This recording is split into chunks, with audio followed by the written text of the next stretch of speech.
Di sini ada yang tahu nggak sih sebenarnya financial freedom atau kebebasan finansial itu apa? Kebebasan finansial itu bukan berarti kita hidup hedon tapi banyak cicilan dan hutang. Sebetulnya, ketika kamu bebas secara finansial, berarti kamu punya cash flow yang mapan dan aman, di mana kamu bebas hidup dengan lifestyle yang kamu inginkan. Bebas secara finansial itu ketika kamu nggak lagi khawatir untuk membayar tagihan apapun atau membeli apapun yang kamu mau. Selain itu, kamu juga sudah tidak khawatir jika ada keperluan mendadak atau pengeluaran mendadak. Udah save semua deh pokoknya. Dan yang terpenting, kamu tidak punya hutang. Langsung aja kita bahas langkah-langkah mencapai bebas finansial. Yang pertama, pahami kondisi finansial saat ini. Kamu nggak akan bisa mencapai kebebasan finansial kalau belum tahu titik start kamu di mana. Coba di list dulu, punya hutang ke siapa aja, berapa nominalnya, jatuh tempo pembayarannya juga kapan. Lalu, list lagi punya tabungan berapa, disimpan di mana, dan juga pengeluaran bulanan kamu amannya di nominal berapa nih. Lalu yang terakhir, source income juga perlu di list nih. Setelah membuat daftar itu, coba tarik nafas dulu. Terus, jumlahkan total hutang yang kamu punya atau yang harus kamu bayar.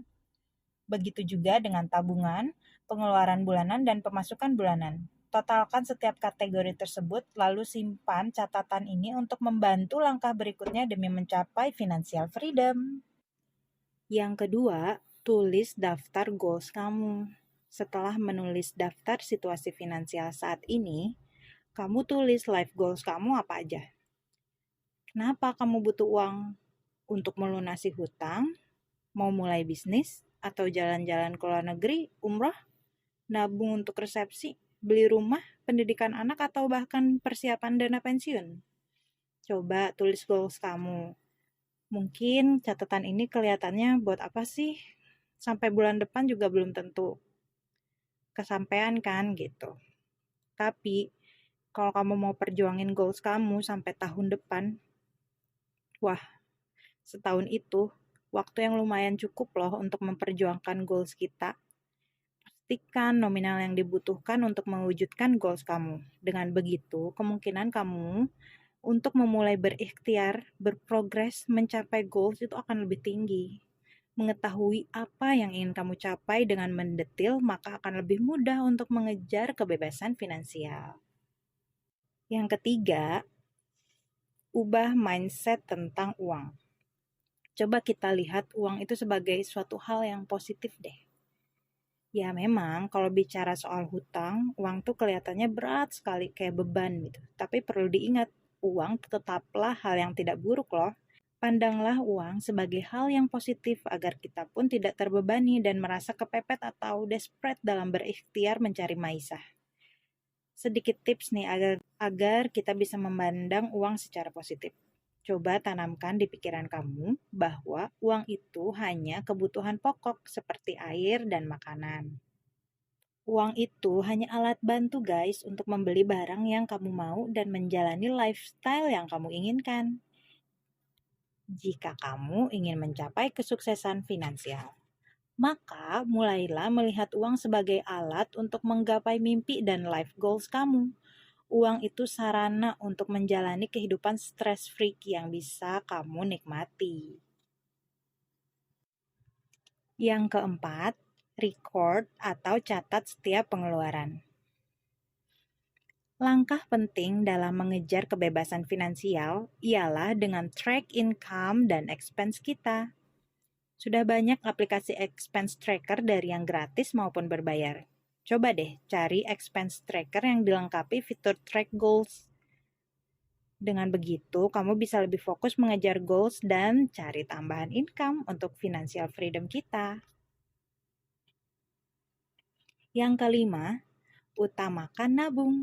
Saat gajian, langsung pindahkan atau sisihkan sejumlah uang ke rekening tabungan yang terpisah.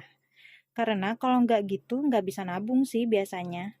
Bayangin aja kalau nabung dari sisa pengeluaran bulanan, emang bakal ada sisa ya? Yang keenam, melunasi hutang. Setiap orang yang punya hutang akan merasakan hal yang sama setelah melunasi hutang mereka, yaitu mereka merasa lega. Ketika kamu punya hutang, misalkan 5 juta, walaupun kamu punya uang 3 juta di rekeningmu, berarti kamu belum bebas secara finansial. Nah, ada 2 cara nih untuk melunasi hutang. Yang pertama, bayar dari nominal terkecil, dan yang kedua, bayar dari nominal tertinggi. Coba pertimbangkan cara yang paling cocok untuk kamu ya guys. Langkah yang ketujuh adalah menghemat pengeluaran. Menghemat uang bukan berarti hidup menderita ya guys ya. Sedikit insight dari artis dan pebisnis terkenal nih. Salah satunya Jennifer Lawrence. Di saat membintangi film The Hunger Games, dia masih menggunakan mobil biasa, yaitu Volkswagen EOS yang seharga $39.000. Bertahun-tahun dia betah dengan mobil sederhana tersebut. Padahal net worth-nya Jennifer Lawrence itu senilai $160 juta loh guys. Ada lagi nih Warren Buffett. Pada tahun 1958 dia membeli rumah seharga $31.500. Dan hingga saat ini dia masih tinggal di sana. Padahal net worth-nya Warren Buffett itu sekitar $90 juta. Sangat mudah loh buat mereka kalau ingin pindah ke rumah atau apartemen atau mansion elit dan beli mobil baru, tapi mereka tetap hidup hemat. Di sisi lain nih, ada Kanye West. Dia tinggal di mansion seharga $20 juta dan memiliki hutang sebesar $53 triliun guys. Intinya hidup hemat itu sederhana ya, tidak menghabiskan uang lebih dari pemasukan kita. Jangan belanja atau hidup dengan lifestyle yang berlebihan kalau nggak punya uang. Hiduplah sederhana dan itu sudah cukup. Sederhana ini dalam artian membeli barang atau membelanjakan uang seperlunya. Dengan belajar hemat, maka kamu berproses dalam mengejar kebebasan finansial. Plus, kamu juga belajar memahami bahwa untuk menjalani hidup sehari-hari, kamu nggak butuh banyak mengeluarkan uang loh. Yang kedelapan, cari tambahan income. Oke, poin ini emang kedengarannya nggak mudah sih. Tapi kalau kamu serius ingin mapan dan bebas secara finansial, ya usaha kamu harus lebih keras lagi lah. Sumber pemasukan itu ada 7 macam. Kerja kantoran itu salah satunya. Coba cari lagi sumber income lain. Bisa cari income dengan 2 cara, yaitu active income dan passive income. Kalau ingin bahas lebih lanjut, bisa cek video aku yang lain ya. Langkah yang terakhir, yang kesembilan, belilah value pengalaman daripada beli barang. Hal yang membuat kita bahagia menjalani kehidupan dari hari ke hari bukan dengan seberapa banyak barang yang kita punya guys, tapi seberapa banyak pengalaman berharga serta momen indah yang kita punya.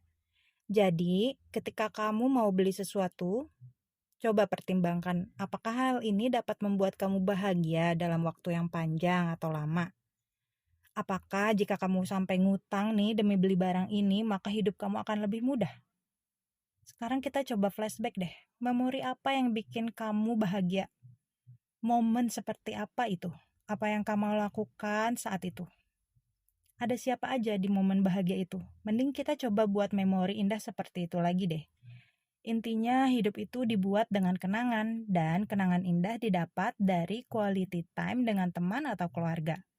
Faktanya, beberapa barang bisa membuatmu lebih dekat dengan orang-orang tersayang, tapi barang tersebut belum tentu menambah nilai dan level kebahagiaan dalam hidup kamu. Sampai di sini ngerti ya? Bonus tips untuk mendapatkan kebebasan finansial yaitu sediakan dana darurat. Coba deh, katakanlah kamu sudah melunasi hutang, udah punya tabungan untuk goals kamu, tapi besok kalau ada hal yang tak terduga dan gak disangka-sangka gimana?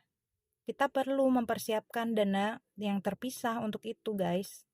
Dana darurat diperlukan untuk keadaan darurat yang benar-benar tidak terduga seperti atap rumah yang kena pohon runtuh, rumah bocor, kena hujan angin, atau mobil ringsek kesenggol mobil orang, dan hal-hal semacam itu yang memang itu tuh nggak terduga.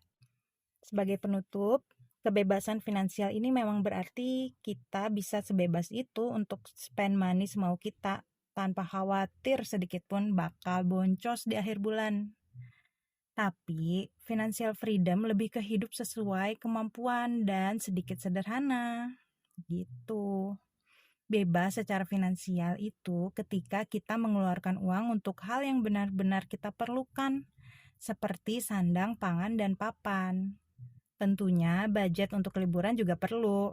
Seberapa dekat kamu menuju financial freedom? Coba share di kolom komen ya. Poin mana nih yang paling kamu bisa, yang udah lulus? Anyway, thanks for watching ya, and see you on my next video. Bye!